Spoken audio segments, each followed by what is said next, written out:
Joseph was the youngest of 12 brothers.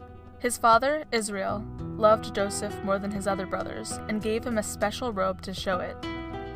Joseph's brothers hated him for this and couldn't act kindly towards him. Joseph was given 2 dreams from God, where he was ruling over his brothers, and they were bowing down to him. He told his dreams to his brothers, and they hated him even more. They threw Joseph into a cistern, ready to kill him, but sold him into slavery instead. He was purchased by Potiphar, captain of the guard for Pharaoh, the king of Egypt. The Lord helped Joseph, and he succeeded in everything he did. He was put in charge of Potiphar's household. After Potiphar's wife falsely accused him of raping her, he spent 2 years in prison, but became the chief jailer. Joseph had the opportunity to interpret Pharaoh's dreams.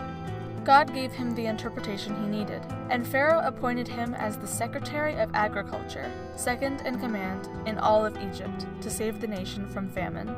Joseph's brothers came to Egypt looking for food during that time. Joseph set up a series of tests to see if God had softened their hearts.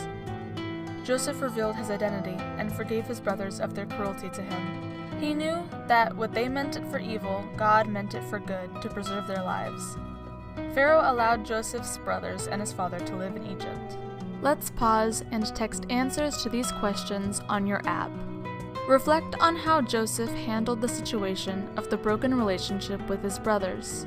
What do you think about how he handled it? How does Joseph's story relate to the story about college students Sarah and Jamie? How does Joseph's story relate to the story about high school students Thomas and Mason? Think about a relationship in your life you would like to see reconciled. How might God use this situation for your good? What are you going to do this week to seek reconciliation in the above relationship?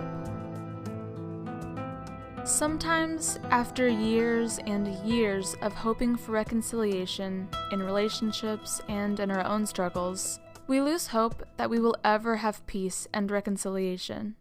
Think about an area that is tough for you to bring to God, an area where you don't trust Him or you have stopped praying over. God wants you to trust Him in this area, and He is capable of bringing you victory here. Why is it healthy to reconcile your relationship with God in this area? Prayerfully tell God you trust Him in this area, and that you believe He is all-powerful over this situation.